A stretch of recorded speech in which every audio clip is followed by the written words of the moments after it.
नमस्ते दोस्तों, स्वागत है आपका हमारे चैनल पर। क्या आप जानते हैं कि भारत की शिक्षा व्यवस्था में पिछले कुछ सालों में सबसे बड़ा बदलाव क्या आया है?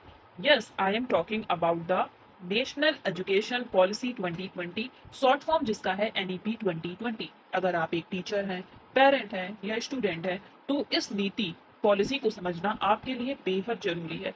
आज की इस वीडियो में हम बहुत ही आसान भाषा में जानेंगे कि एनईपी 2020 आखिर है क्या और इससे हमारी पढ़ाई और स्कूलों में क्या बड़े बदलाव होने वाले हैं। बदलाव होने वाले हैं और हो भी रहे हैं। So watch this video till the end. Let start. Education policy NEP 2020 ये कब आती है? सबसे बड़ा पॉइंट ये है कि ये पॉलिसी आई 29 जुलाई 2020 में। ठीक है, कुछ पॉइंट्स तो इसमें लिखे हैं, कुछ पॉइंट्स मैं आपको अपनी तरफ से बताऊंगी। ठीक है, तो सबसे पहले आपको याद रखना है कि जो पॉलिसी है वो आई कब? 29 जुलाई 2020 को। लेकिन यहाँ पर जो इसका ड्राफ्ट था वो पहले ही तैयार हो गया था 2019 में। जो इसकी प्लानिंग चल रही थी वो 2019 में ही हो गई थी। 2019 में आप इसको याद रखिएगा कि इसका ड्राफ्ट बन के तैयार हो गया था। लेकिन पॉलिसी आई कब है? तो 29 जुलाई 2020 में आई। अब देखिए, जो नेशनल एजुकेशन पॉलिसी है, इससे पहले national education policy 2020 aim to transform Indian education system. इसका एम यही है कि हमें चेंज लाना है, ट्रांसफॉर्म करना है जो इंडिया का एजुकेशन सिस्टम है उसको। और इसने क्या किया है? रिप्लेस किया है 34 ईयर ओल्ड एनईपी 1986। तो हमारे यहाँ अभी तक 3 पॉलिसीज जो हैं वो आई थी। फर्स्ट, ये तो हमारी first education policy of 21st century है। 21st सेंचुरी की अगर हम बात करें, 21st सेंचुरी की बात करें, तो ये हमारी अभी फर्स्ट पॉलिसी है। लेकिन जो आज़ादी की बात करें कि स्वतंत्र भारत के बाद की, तो ये तीसरी पॉलिसी है। स्वतंत्र भारत के बाद की ये थर्ड पॉलिसी है। लेकिन अगर हम 21 की बात करें, 21st सेंचुरी की बात करें, तो ये पहली है। तो एक तरफ ये पहली है और एक तरफ ये थर्ड है। अभी तक जो हमारे यहाँ पॉलिसी आई थी वो 3 आ चुकी है, मतलब तीसरे नंबर पे 2020 है। सबसे पहले आई 1968। कौन सी आई? 1968। फिर आई 1986। इसी को रिवर्स कर देना तो आपको याद आ जाएगा 1986। और जो हम पढ़ रहे हैं वो है 2020। ठीक, तो ये हमारी 3 पॉलिसी हैं जो आज़ादी के बाद आई हैं, इंडिपेंडेंट इंडिया की पॉलिसीज जो इंडिया की साइड से आई हैं। और तो पहले आपने जो ब्रिटिश टाइम से थे उनको आपको पढ़ना पड़ेगा। तो एक चीज सबसे बड़ा डिफरेंस इसमें यह आता है कि नेशनल एजुकेशन पॉलिसी 2020, ये जब भी आप देखिए कि नेशनल एजुकेशन पॉलिसी 2020 है, तो ये 2020 की। लेकिन अभी यहीं पर क्या लिख के आ जाता? यहाँ पर अगर लिखा होता नेशनल पॉलिसी ऑन एजुकेशन, क्या लिखा होता? नेशनल पॉलिसी ऑन एजुकेशन लिखा होता, तब क्या होता? ये होती 1968 की या फिर 1986 की। तो जब ऑन लग जाएगा तो आप 68 और 86 की बात कर रहे हो। और जब नेशनल एजुकेशन पॉलिसी सिंपली लिखा है, कुछ भी नहीं है इसमें, बीच में कोई भी प्रपोजिशन नहीं है, तब आप 2020 की बात कर रहे हो। तो हमने देखा कि जो नेशनल पॉलिसी थी ये 34 ईयर बाद हमारे यहाँ नई पॉलिसी आई है। और ये इंडिपेंडेंट के बाद की थर्ड पॉलिसी है। और 21 सेंचुरी की क्या है? ये फर्स्ट पॉलिसी है। आगे आते हैं और देखते हैं। हाँ, तो हम सबसे पहले ये देखेंगे कि ये जो है इसका ड्राफ्ट जो है, यहाँ पर जगह कम है, एक मिनट। हाँ, जो इसका ड्राफ्ट है वो कब आया? 2019 में इसका ड्राफ्ट प्रिपेयर हो गया था। ठीक है, क्या हुआ? प्रिपेयर हुआ, प्रिपेयर्ड। और किसके द्वारा हुआ? तो जो under the chairmanship of former ISRO. Chairman कौन थे? के कस्तूरी रंगन। के कस्तूरी रंगन ने इस ड्राफ्ट को क्या किया था? प्रिपेयर किया था। के कस्तूरी रंगन के द्वारा इस ड्राफ्ट को बनाया जाता है। अब हम इसके आगे आते हैं। यहाँ पर कि सबसे पहले ये देखना, न्यू एकेडमिक स्ट्रक्चर, जो इसका स्ट्रक्चर है वो चेंज हो गया है, उसको देखते हैं। अब क्या हो गया है? 5+3+3+4 ये स्ट्रक्चर हो गया। और पहले क्या था? पहले था 10+2। तो इसको हटा दिया गया, इसको हटाया गया और लेकर आया गया 5+3+3+4। हम डिटेल में बात करते हैं। 5 का मतलब है कि बच्चा कहाँ पर है अभी? बच्चे का फाउंडेशनल स्टडीज उसकी स्टार्ट होगी। ये फाउंडेशनल स्टेज है। ठीक है, ये कौन सी स्टेज है? ये फाउंडेशनल स्टेज है। जब बच्चा, यहाँ पर बच्चा अपने 5 साल देगा। फाउंडेशनल स्टेज में क्या है? बच्चा अपने 5 साल यहाँ पर देगा। और 5 साल किस एज के होंगे? 3 to 8 ईयर होंगे। 3 to 8, 5 साल यहाँ बच्चा देगा। 3 से 8 साल का बच्चा होगा। पहले वो 3 से 6 साल प्ले ग्रुप स्कूल में या आंगनबाड़ी में पढ़ाई करेगा। अपनी प्ले ग्रुप में उसको भेजा जाएगा, जहाँ पर LKG पढ़ेगा, UKG पढ़ेगा। यहाँ पर उसकी सारी एजुकेशन होगी और वो एज क्या होगी? 3 से 6 साल का बच्चा यहाँ पर फाउंडेशनल में पढ़ेगा। एज है उसकी 3 से 6 साल। फाउंडेशनल 5 साल यहाँ देगा ये फाउंडेशनल स्टेज में। इसके बाद होगा कि बच्चा जो है वो फर्स्ट एंड सेकेंड क्लास अपनी पढ़ेगा। जब बच्चा 7 और 8 साल का होगा, 7 और 8 साल का जब बच्चा होगा तो वो किस क्लास में होगा? वो फर्स्ट और सेकेंड क्लास में होगा। ये बात समझ गए होंगे कि यहाँ पर वो अपने 5 ईयर दे रहा है। 3 साल से 8 साल यहाँ पर वो पढ़ रहा है। 3 से 8 साल दे रहा है और अपनी क्लास सेकेंड तक की, प्ले ग्रुप से लेकर क्लास सेकेंड तक की वो अपनी एजुकेशन को कंप्लीट कर लेगा। नेक्स्ट हम आते हैं 3 ईयर वो कहाँ देगा? 3 साल उसको प्रिपरेटरी में देना है। कहाँ देना है? 3 साल उसको आप प्रिपेयर कर दोगे। 3 साल उसको आप क्या करोगे? प्रिपेयर कर दोगे, प्रिपरेटरी दोगे। एज क्या होगी उसकी? 8 से 11 रहेगी। और क्लास क्या होगा यहाँ पर? 3 से 5, 3 to 5 ईयर वो अपने 3 to 5 क्लासेस उसकी होंगी। सॉरी, ईयर मैंने बोल दिया। 3 to 5 क्लासेस यहाँ पर वो अपनी कंप्लीट करेगा। मतलब क्लास 3rd, 4th और 5th यहाँ पर पढ़ेगा जब बच्चा 8 साल का है। तो 8 से 11, 8 to 11 क्या हो जाएगा? इसकी एज है। और वो 3 पढ़ रहा है, 4 पढ़ रहा है और 5 पढ़ रहा है। उसकी एजुकेशन यहाँ पर हो गई आगे। अब वो आ गया हायर साइड में। 6 to, ठीक है, उसने 5 तक पढ़ लिया। अब वो 6 to 8 क्लास पढ़ेगा और उसकी एज होगी 11 to 14। क्या होगी एज? 11 to 14। और इस स्टेज को क्या नाम रखा गया? Middle stage. सबसे पहले बच्चा कहाँ जा रहा है? फाउंडेशनल में जा रहा है, जिसको उसको फाउंडेशन के बारे में बताया जा रहा है। फाउंडेशनल स्टेज है जहाँ पर वो खेल खेल के चीजों को सीख रहा है, उसको रोल प्ले करवाया जा रहा है, एकदम कलर वलर लेकर उसको दिया जा रहा है। ठीक है, उसको एकदम फाउंडेशनल बेसिस पे जाके पढ़ाया जा रहा है उसकी, क्योंकि वो जो टाइम होता है वहां पर बच्चे का इंटरेस्ट क्रिएट करना पड़ता है स्कूल में। इसलिए यहाँ पर उसको प्लेवे के थ्रू पढ़ाया जाता है। फिर उसके आगे जब आएगा प्रिपरेटरी, तो वो 3 to 5th जो स्टेज होता है वहां पर बच्चे को प्रिपेयर किया जाता है। उसको ध्यान दिया जाता है कि जो उसकी फाउंडेशनल लिटरेसी होती है, न्यूमरेसी होती है, उसको हमें आगे लेकर जाना है कि उसको प्रॉब्लम ना आए। फिर उसके बाद आता है मिडिल स्टेज। मिडिल स्टेज क्या है? जहां पर बच्चा अपने 3 साल देगा। हमने आपको पहले ही स्ट्रक्चर बता दिया है कि 5 3 3 4। इस तरह आप याद रखिएगा कि 5 3 3 4 यहाँ पर फाउंडेशनल है, यहाँ पर उसको तैयार किया जा रहा है, यहाँ मिडिल हो गया और उसके बाद सेकेंडरी में जाएगा।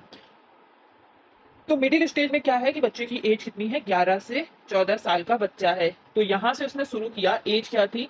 3 to 8 थी। ठीक है, अभी बच्चा यहाँ पर 3 to 8 था। इसके बाद इसकी एज हुई 8 to 11, जब वो प्रिपरेटरी स्टेज में, जब वो अपनी क्लास 5th तक कंप्लीट कर रहा है। 3 से 8 होने के बाद वो आगे गया 8 से 11, 8 to 11, सॉरी 8 to 11, हाँ ठीक है, 8 to 11 ये हुआ। 8 to 11 के बाद आगे जाएगा 11 to 14। 11 to 14 जो उसकी क्या है? मिडिल एज है। उसकी क्या है? मिडिल एज है, 11 से 14 साल। और वो किस क्लास में होगा? वो 6 to 8 पढ़ रहा होगा। वो क्या कर रहा होगा? 6 to 8 पढ़ रहा होगा। बहुत गंदा हो गया, समझने में दिक्कत हो रही है।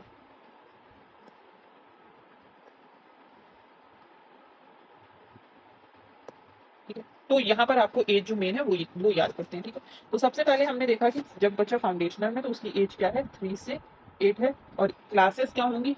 प्ले ग्रुप से याद होना,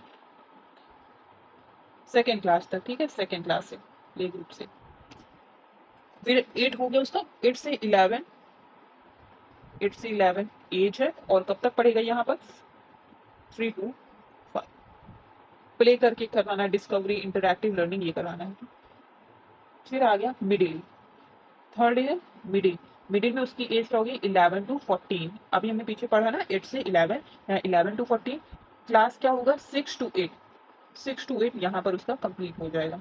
फिर उसके आगे आएगा 4 ईयर। 4 ईयर है, उसको सेकेंडरी में देना है। यहाँ पर उसकी एज होगी 14 to 18। और क्लास क्या होगा उसका? 9 to 12। सिंपल है, 9 to 12 याद रहेगा। यहाँ पर मल्टी डिसिप्लिन सब्जेक्ट्स में लेकर आना है, क्रिटिकल थिंकिंग और फ्लेक्सिबिलिटी की बात की गई है। की पिलर्स ऑफ एनईपी 2020 क्या है? तो सबसे इंपॉर्टेंट तो ये है की पिलर्स, क्योंकि ये एग्जाम में आते हैं। तो पिलर में पहले इनको देखते हैं, फिर उसको देखेंगे एक्सप्लेनेशन को। सबसे पहले कहा गया है बच्चे को एक्सेस दो। ठीक है, एक्सेस। फिर इक्विटी, इक्विटी की बात की है, quality, affordability and accountability. Access का मतलब हुआ कि आप उसको यूनिवर्सल एक्सेस होना चाहिए। क्या होना चाहिए? सभी बच्चों के लिए आपको एक्सेस देना है to quality education from pre school to secondary level. Pre school से लेकर सेकेंडरी लेवल तक उन्हें एक्सेस प्रोवाइड किया जाए। ठीक है, बच्चों को एक्सेस प्रोवाइड किया जाए, यूनिवर्सल एक्सेस देना है प्री स्कूल से सेकेंडरी लेवल तक कि बच्चों के तक पहुंच सके, एजुकेशन जो है वो पहुंच सके, उनको सिंपली उनको एजुकेशन मिल सके। फिर इक्विटी, इक्विटी है ना कि इक्वालिटी है। ठीक है, याद रखो, इक्विटी है ना कि इक्वालिटी। इक्वालिटी की बात नहीं की गई है। इक्वालिटी का मतलब होता है कि सबको बराबर देना। इक्विटी का मतलब होता है कि जिसको नीड है, जिसको नीड है उसको दो।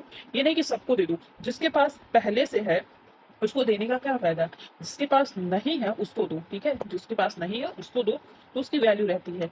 इंक्लूसिव एजुकेशन जो है वो providing support to underprivileged and marginalised group. तो यहाँ पर यही कहा गया है कि जो इंक्लूसिव एजुकेशन है, समावेशी एजुकेशन है, समावेशी शिक्षा है, वो सभी को प्रोवाइड करो। ठीक है, प्रोवाइड और सपोर्ट करो कि सब तक पहुंच सके जिसको उसकी नीड है। जो लोग वंचित हैं, यहाँ पर लिखा है वंचित हैं और सामाजिक रूप से क्या है, कमजोर हैं, उन लोगों को आप क्या करोगे, एजुकेशन दोगे। इसीलिए इसका नाम क्या रखा गया है, इक्विटी रखा। क्वालिटी का मतलब होता है अपग्रेडिंग करिकुलम। आप क्या कर रहे हो, वो एजुकेशन जो है, जो मतलब एजुकेशन है वो क्वालिटी दो। एजुकेशन में क्या होना चाहिए, क्वालिटी होनी चाहिए। टीचर्स को ट्रेनिंग देना है, इंफ्रास्ट्रक्चर डेवलप करना है, लर्निंग आउटकम अच्छा हो। जो भी लर्निंग आप करवा रहे हो वो उसमें उसकी वैल्यू होनी चाहिए उसकी। ठीक है, क्वालिटी आप किसी भी कोई भी प्रोडक्ट लेते हो तो देखते हो ना कि उसकी क्वालिटी है कि नहीं उस प्रोडक्ट की, ये मैं ऐसे ही वेस्ट कर रहा हूँ। तो उसमें जो भी आप बच्चों को पढ़ाओ उसकी क्वालिटी हो, उसका इस्तेमाल कर सके। ठीक है, तो ये होता है क्वालिटी। फिर उसके बाद आता है अफोर्डेबिलिटी। अफोर्डेबिलिटी का मतलब होता है कि आप अफोर्ड कर पाओ, सब कोई उसको क्या कर सके, अफोर्ड कर सके, खरीद सके। मतलब सस्ती होनी चाहिए, सुलभ होनी चाहिए, जिससे कि सबके पास जा सके वो एजुकेशन जो है, सब कोई उसको रिसीव कर सके, ले सके। ठीक है, इसका मतलब ये ensuring education is economically accessible across all socio economic strata. ठीक है, जितने भी सोशियो इकोनॉमिक स्ट्रेटा है लोगों को सब तक अफोर्ड कर सके उसको। फिर आता है अकाउंटेबिलिटी। अकाउंटेबिलिटी का मतलब होता है जवाबदेही। मतलब कोई कार्य आपने किया है, आपके द्वारा किया गया, तो आप उसके लिए रेडी रहिए, प्रिपेयर रहिए कि आप उनको जवाब भी दे सकते हैं कि हाँ ये काम मेरे द्वारा किया गया था। अगर कोई गलती भी हो रही तो आप ही रिस्पॉन्सिबल हैं, उस रिस्पॉन्सिबिलिटी को लेने के लिए तैयार रहिए। तो क्या होना चाहिए, ट्रांसपेरेंट गवर्नेंस, मतलब पारदर्शी रहो कि आपको जो चीज साफ साफ दिख सके वैसा होना चाहिए।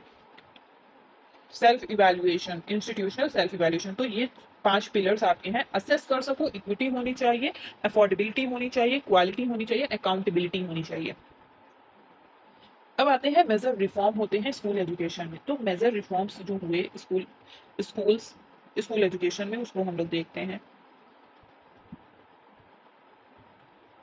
देखिए यहाँ पर लिखा है universalization of early childhood care and education. मतलब कहा क्या, जो हमने भी बात की ना ऊपर फाउंडेशनल स्टेज पे बात की ना, जहाँ पर बच्चे को प्ले ग्रुप स्कूल में भेजा जा रहा है, प्ले ग्रुप स्कूल हो गया या आंगनबाड़ी में भेजा जा रहा है, क्लास सेकंड तक, है ना, क्लास सेकंड तक बच्चा ये क्यों कंपलसरी कर रहा है, जिससे कि क्या हो सके, universalization of early childhood care education. ये फोकस करते हैं कि बच्चे की जो फाउंडेशनल लिटरेसी है, न्यूमरेसी है, बाय ग्रेड थर्ड तक उनकी जो न्यूमरेसी है वो डेवलप होता है। जब बच्चा क्लास थर्ड में आए तो वो क्या कर सके, उसको उसको लिटरेसी हो, उसको नंबर्स का नॉलेज हो, उसको पढ़ना आता हो, लिखना आता हो, इतना तो कैपेबल हो जाए वो, जब तक वो फाउंडेशनल स्टेज में, जब वो फाउंडेशनल स्टेज में जा रहा है और प्रिपरेटरी में आ रहा है, तो बच्चे को क्या करना है, यूनिवर्सलाइजेशन। तभी उसी को हम क्या कहते हैं, early childhood care and education. ये जो आंगनबाड़ी होती है, प्ले ग्रुप स्कूल्स होते हैं, ये वही है जहाँ पर बच्चे को पढ़ाया जा रहा है, और उन्हीं को हम क्या कहते हैं, early childhood care and education. इसको क्या करना है, यूनिवर्सलाइज करना है। क्योंकि देखिए पहले हम लोग ऐसे ही स्कूल, हम लोग का एडमिशन था, हम लोग के टाइम तो इतना नहीं था, और भी पुराने उन लोगों के टाइम क्या होता था कि आप लोगों को डायरेक्ट क्लास फर्स्ट में एडमिशन करवा दिया। तो बहुत बहुत लोगों को तो क्या ये होता था कि क्लास फिफ्थ में एडमिशन दिया कराया जाता था और घर में ही पढ़ा देते थे। तो यहाँ पर इसीलिए कहा, ये कंपलसरी कर दिया गया है कि बच्चे को आप फाउंडेशनल स्कूल्स में जरूर भेजेंगे, LKG UKG play group school में जरूर भेजेंगे। इसीलिए कहा गया है कि यूनिवर्सलाइज कर रहे हैं हम लोग early childhood care and education, जिससे कि बच्चे को फाउंडेशनली हम प्रिपेयर कर सकें। फिर उसके बाद आता है multi lingualist and mother tongue medium. इसका मतलब होता है कि आप क्या करोगे, मतलब एक से ज्यादा लैंग्वेज का इस्तेमाल करोगे आप, और मदर टंग में आप क्या करोगे, इंस्ट्रक्शंस को दोगे। यहाँ पर लिखा है instruction up at least grade 5 और हो सके तो ग्रेड 8 तक। मतलब आप मदर टंग में क्या करोगे, इंस्ट्रक्शन दोगे ग्रेड 5 तक दो, या फिर क्या करो ग्रेड बहुत है तो ग्रेड 8 तक भी आप ये कर सकते हो। फिर 9 के बाद इंग्लिश जो कोई भी लैंग्वेज है वो कंपलसरी हो जाएगी। इंग्लिश मोस्टली चलती है इन मदर टंग, ठीक है। और रीजनल लैंग्वेज जो आपके लोकल एरिया की लैंग्वेज है उसमें। No rigid separation of streams. यहाँ पर ये भी बात कही गई कि आप जो स्ट्रीम्स होती हैं जैसे आर्ट हो गया, साइंस हो गया, कॉमर्स हो गया, उनमें क्या करोगे बहुत ज्यादा आप एकदम कठोर जो होता है कठोर रिजिड वाला सेपरेशन नहीं लगाओगे, सेपरेशन नहीं करोगे, ठीक है। जैसे इसको क्या रखना है, फ्लेक्सिबल रखना है। Removal of hard barriers between art, science, commerce और एकेडमिक एंड वोकेशनल स्ट्रीम। मतलब अगर बच्चे को उस स्ट्रीम में इंटरेस्ट है तो आप उसको वो दिलाइए, उससे ज़्यादा वो 2 सब्जेक्ट पढ़ना चाहता है तो वो पढ़ाइए, लेकिन ये कोई आप नहीं करोगे कि कंपलसरी हो गया है कि आपको साइंस में जाना है, आपको कॉमर्स। अब वो उसके ऊपर है, डिपेंड्स ऑन द, ये सेपरेशन हम लोग नहीं करेंगे। इसका सिंपल सा यही मतलब निकल के आता है कि बच्चा अगर आर्ट पढ़ना चाहता है तो वो आर्ट में पढ़े, वो साइंस भी पढ़ना चाहता है तो वो साइंस भी पढ़े, ठीक है। कॉमर्स पढ़ना चाहता है तो वो कॉमर्स के साथ कुछ भी म्यूजिक एकेडमी कुछ भी जो होते हैं और भी होते हैं और भी सब्जेक्ट होते हैं, कॉमर्स है, मैथ्स, पीसीएम से जाना चाहता है तो उससे पढ़े। जो भी आप पढ़ना चाहते हो आप उसको, वोकेशनल स्ट्रीम वोकेशनल एजुकेशन भी आप जो लेना चाहते हो उसके साथ ही दिया जाएगा। फिर है वोकेशनल इंटीग्रेशन। क्या है ये vocational integration? Exposure to the practical skill. मतलब कहा गया है कि हमें क्या करना है, प्रैक्टिकल स्किल पर जोर देना है, ठीक है। हमारा फोकस किसमें होना चाहिए, प्रैक्टिकल स्किल। एंड कोडिंग भी स्टार्ट हो जाएगी फ्रॉम ग्रेड 6। ग्रेड 6 से क्या होगा, कोडिंग स्टार्ट हो जाएगी विद इंटर्नशिप अपॉर्चुनिटी। साथ में इंटर्नशिप भी देना शुरू हो जाएगा क्लास 6 से। तो जिससे इससे क्या होगा, वोकेशनल इंटीग्रेशन होगा, वोकेशनल डेवलपमेंट होगा। तो जो अनएम्प्लॉयमेंट बढ़ता जा रहा है वो कुछ तो वहां पर कमी आएगी ही, क्योंकि बच्चा जब क्लास 6 से ही अपनी स्किल्स को, वोकेशनल स्किल्स को डेवलप कर रहा है तो वो उसमें अच्छा हो ही जाएगा और उसको आगे अपॉर्चुनिटी लेने में कोई रोक नहीं सकता है। फिर उसके बाद आता है परख असेसमेंट सेंटर। तो परख जो है इसका जो फुल फॉर्म है वो मैं नहीं बता रही हूँ, वो आप बताएंगे, ठीक है। इसमें कुछ लास्ट में हॉलिस्टिक करके ऐसा कुछ आता है, कमेंट में आप लोग बताएंगे, ठीक है। इसका जो है फुल फॉर्म आप लोग मुझे कमेंट में बताएंगे। मैंने आपको हिंट दिया है, हॉलिस्टिक डेवलपमेंट कुछ ऐसा लास्ट में है, ठीक है। आपको अगर याद आ गया हो तो कमेंट करके बताइएगा। तो यहाँ पर कहा गया है PARAKH assessment centre shift from rote learning to 360 degree holistic report card evaluating critical thinking and skills. तो यहाँ पर क्या रहा है कि जो हमने क्या किया, हमने शिफ्ट किया है फ्रॉम रोट लर्निंग, जो पहले हमारे यहाँ चीजों को रटा दिया जाता था उससे हम लोग ने शिफ्ट किया है। और हमारा फोकस क्या है कि बच्चों को लॉजिकल थिंकिंग डेवलप करनी है, बच्चे की लॉजिकल थिंकिंग डेवलप करनी है। और रोट लर्निंग नहीं, हमें 360 degree holistic report card evaluating critical thinking and skill, जो कार्ड बनाया जाता है, रिपोर्ट कार्ड बनाए जाते हैं, उसमें हम लोग 360 डिग्री इवेल्युएटिंग का असेसमेंट करेंगे। ये नहीं खाली हमने बस मार्क्स दे के बच्चे को एक ग्रेड दे दिया कि बच्चा तो बहुत अच्छा, उसकी जो स्टडी है या नॉलेज है वो बहुत अच्छा रट रट के पेपर में लिख के बहुत अच्छे मार्क्स ला रहा है, ऐसा नहीं देखेंगे। बच्चे का पूरा हम लोग हॉलिस्टिक डेवलपमेंट देखेंगे। फिर उसके बाद आता है reforms in higher education. Reforms क्या चेंज आए। अब देखिए क्या हो सकता है, सबसे पहला पॉइंट ये है कि जो पहले हमारे यहाँ ऐसा होता था कि आप कुछ भी कर रहे हो, ऐसा ग्रेजुएशन कर रहे हो, पोस्ट ग्रेजुएशन कर रहे हो, आपको उस सब्जेक्ट में, मैं ऐसे ही मैं आपको एग्जांपल दे रही हूँ कि आपको उस सब्जेक्ट में इंटरेस्ट नहीं आ रहा है तो आप क्या कर सकते हो, वहां पर पहले आप नहीं कर सकते थे, आपको लगता था मेरा 1 साल वेस्ट हो जाएगा ऐसा। अब ऐसा नहीं, आपके पास क्या होगा, आपके पास multiple entry and exist option है। मतलब आप छोड़ भी सकते हो, जब आपका मन है तब आ भी सकते हो, जब आपका मन हुआ आ जाइए, जब आपका मन हुआ चले जाइए, ऐसा वाला नियम आ गया है, ठीक है। तो student can exit with certificate year 1। अगर बच्चे ने क्या किया, ईयर 1 में है तो उसको हम क्या करेंगे, सर्टिफिकेट दे देंगे, लो बेटा सर्टिफिकेट, आपने 1 साल पढ़ाई की, बहुत है। डिप्लोमा के लिए आपको 2 साल करना पड़ेगा, डिप्लोमा मिल जाएगा आपको। फिर बैचलर डिग्री है, बैचलर डिग्री के लिए 3 साल, बैचलर डिग्री लेनी है तो आपको 3 साल, और रिसर्च डिग्री लेनी है तो आपको 4 साल देने पड़ेंगे, ठीक है। रिसर्च डिग्री के लिए 4 साल। तो सबसे पहले आपको क्या दे दिया जाएगा, सर्टिफिकेट दे दिया जाएगा। सर्टिफिकेट देने के बाद आपको फिर डिप्लोमा दे दिया, डिप्लोमा के बाद आपको फिर जो है आपकी बैचलर डिग्री की, हाँ आप ग्रेजुएटेड हो गए, ग्रेजुएट डिग्री, बैचलर डिग्री। फिर उसके बाद आपको रिसर्च डिग्री, पीजी डिग्री, ऐसे समझ लीजिए, research degree, sorry research degree आपको दे दी जाएगी। फिर उसके बाद है, ये सबकी बनी होगी एकेडमिक बैंक ऑफ क्रेडिट्स। जो अब आ रहे हैं बच्चे, जो अब स्कूल से पढ़ के आ रहे हैं, उनकी तो जरूरी होगी, हम लोग के टाइम में ग्रेजुएशन टाइम में बनवाई गई थी। Academic bank of credit ABC जिसको बोलते हैं, ये हमारी आईडी होती है, जहाँ पर क्या होते हैं हमारे सारे जो क्रेडिट्स होते हैं, जो कोर्स हम लोग करते हैं, और उसमें कुछ ऐसे सब्जेक्ट्स होते हैं जो हमें क्रेडिट पॉइंट देते हैं, तो वो सब क्रेडिट पॉइंट क्या होते हैं, उस बैंक में स्टोर हो जाते हैं। ठीक है, वो सब क्या होते हैं, उस बैंक में स्टोर हो जाते हैं। तो इसीलिए इसका नाम क्या रखा गया, एकेडमिक। एकेडमिक इसलिए क्योंकि ये हमारा जो बैंक है वो एकेडमिक का बैंक ऑफ क्रेडिट है। जब आप ग्रेजुएशन होगी या फिर कोई भी कोर्स करोगे तो उसके क्रेडिट पॉइंट मिलते हैं, तो उसी को कहा गया है academic bank of credit. Digital repository storing credit, देखिए यहाँ लिखा है credit earned by the student to facilitate seamless credit transfer. वहां पर आपको क्रेडिट देखने को मिल जाएगा कि आपको कितने क्रेडिट्स मिले हैं, और वो आपको आगे काम भी करेंगे, आपको हेल्प ही करने वाले हैं।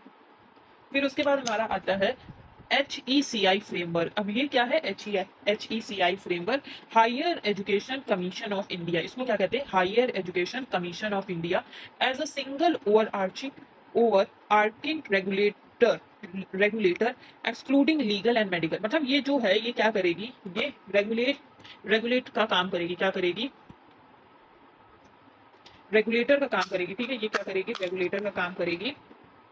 यहाँ पर जैसे कि अभी तक हमारे यहाँ क्या होता है, यूजीसी है, उस सबके लिए एनसीईआरटी हो गई, ठीक है, एनसीटीई हो गई, और यूजीसी हो गई, एनटीए हो गई। ये सब क्या करते हैं, ये सब हायर एजुकेशन को मैनेज कर रहे हैं, देख रहे हैं। यूजीसी देख रही है, एनसीईआरटी स्कूल एजुकेशन को देख रही है, एनसीटीई टीचर एजुकेशन को देख रही है। लेकिन तो उसके लिए कहा गया कि इतनी सारी बॉडी को हटाकर आप क्या करिए, एक बॉडी बनाइए जिसका क्या नाम होगा, higher education commission of India. इसका क्या नाम होगा, higher education commission of India. और इसको हम लोग क्या बोलेंगे, मतलब यहाँ पर ये बोला गया कि लीगल और मेडिकल एजुकेशन के लिए ये नहीं है, और सारे जितने भी सब्जेक्ट होते हैं वो सब इसमें आएंगे, लेकिन लीगल और मेडिकल, लॉ वाले बच्चे और मेडिकल के जो होते हैं उनके लिए ये काम ये नहीं बोला गया, ये higher education commission of India है। फिर उसके बाद इंटरनेशनलाइजेशन, इसका काम क्या है, ये क्या करेगा, इनकरेजिंग टॉप फॉरेन यूनिवर्सिटीज। मतलब यहाँ पे ये है, इसको बोला गया कि जो बाहर की टॉप यूनिवर्सिटीज हैं उनके कैंपस जो है इंडिया में सेटअप किए जाएंगे, एंड ज्वाइंट रिसर्च कोलैबोरेशन, जो रिसर्च होती है उसके लिए कोलैबोरेशन होगा। बस इंटरनेशनलाइजेशन में इतना ही है कि जो टॉप की यूनिवर्सिटीज हैं वो यहाँ पर इंडिया में अपने कैंपस को खोल सकती हैं, जिससे क्या होगा, हमारा रिसर्च का जो कोलैबोरेशन है वो होगा, बढ़ेगा। ठीक है, आगे आते हैं टीचर्स ट्रेनिंग, ये हमारा लास्ट है, उसके बाद हम लोग फिनिश कर देंगे। बहुत सारे इसमें पॉइंट है जो धीरे धीरे आगे आने वाली वीडियोस में उनमें कवर करेंगे, आज हम लोग इतना देखते हैं। Teacher training and technology integration NEP 2020 places teachers at the centre. तो इसमें क्या किया, टीचर्स को सेंटर, क्योंकि ये क्या है, टीचर ट्रेनिंग है और टेक्नोलॉजी का इंटीग्रेशन करवा रहे हैं। जो टीचर ट्रेनिंग एंड टेक्नोलॉजी का इंटीग्रेशन, NEP ने क्या किया, जैसे कि आपको बताइए कि NEP 2020 में ये बात कही गई है कि जितना हो सके हमें एजुकेशन किसके थ्रू देनी है, टेक्नोलॉजी के थ्रू, डिजिटल टेक्नोलॉजी का जितना हो सके इस्तेमाल किया जाए। तो ये भी एक बहुत बड़ा सा चेंज है। NEP 2020 places teacher at the centre of educational reform and leverage technology for maximum accessibility. Technology देखो यहाँ पर लिखा है कि हमें क्या करना है, डेवलप करना है टेक्नोलॉजी फॉर मैक्सिमम एसेसिबिलिटी, ज़्यादा से ज़्यादा हम क्या कर सकते हैं, असेस कर सकते हैं। National professional standard for teachers, क्या है, नेशनल NPST, ये पूछ सकते हैं, national professional standards for teachers, किसके लिए, टीचर्स के लिए प्रोफेशनल स्टैंडर्ड्स है।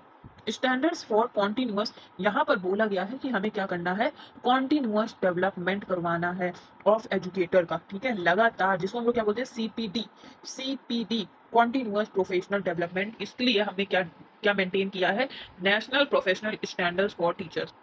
फिर उसके बाद आता है नेशनल एजुकेशन टेक्नोलॉजी फोरम, ये ऑटोनॉमस बॉडी है to promote free exchange of ideas on the deployment of technology. तो ये क्या है, नेशनल एजुकेशनल टेक्नोलॉजी, कैसी है, national educational technology, national education technology forum, ये ऑटोनॉमस बॉडी है। चीज यहाँ पर आप ये याद रखिए कि ये कैसी है, ऑटोनॉमस बॉडी है, जो क्या कर रही है, प्रमोट कर रही है free exchange of ideas on the deployment of the technology.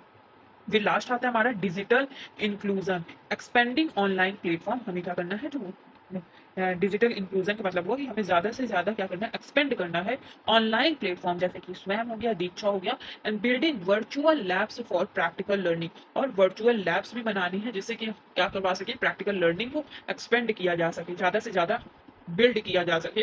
स्वयं और दीक्षा जो है ये दो प्लेटफॉर्म यहाँ पर लिखे गए हैं। स्वयं का फुल फॉर्म और दीक्षा का फुल फॉर्म आप मुझे कमेंट सेक्शन में बताएंगे। तो ये डिजिटल इंक्लूजन का मतलब है कि आप क्या करोगे, ऑनलाइन प्लेटफॉर्म जो है उनको ज्यादा से ज्यादा क्या करेंगे, एक्सपेंड करेंगे। मुझे कमेंट सेक्शन में आप ये जरूर बताएं कि दीक्षा, स्वयं और परख का फुल फॉर्म क्या है। ठीक है, फिर तो दोस्तों उम्मीद है कि आपको एनईपी 2020 का कॉन्सेप्ट अच्छे से समझ आ गया होगा। इन शॉर्ट अगर मैं बात करूं तो यह पॉलिसी हमारी शिक्षा प्रणाली को और बेहतर और कौशल स्किल बेस्ड बनाने के लिए है। अब आपकी बारी है, आपको इस पॉलिसी का कौन सा बदलाव सबसे अच्छा लगा। सो आप मुझे कमेंट सेक्शन में बताएंगे पॉलिसी में कौन सा सबसे अच्छा चेंज लगा, और मुझे कमेंट में स्वयं, दीक्षा और परख का फुल फॉर्म भी बताइए। Do let me know in the comment section below. अगर आपको यह वीडियो पसंद आया हो तो इसे एक लाइक जरूर करें, अपने टीचर और फ्रेंड्स के साथ शेयर करें, और ऐसे ही एजुकेशनल अपडेट्स के लिए हमारे चैनल को सब्सक्राइब करना ना भूलें। Thank you so much. मिलते हैं अगले वीडियो में जहां पर मैं इसके और जो एनईपी 2020 से रिलेटेड और पॉइंट्स हैं उनको लेकर आने की पूरी कोशिश करूंगी। Thanks for watching, bye bye, have a nice day.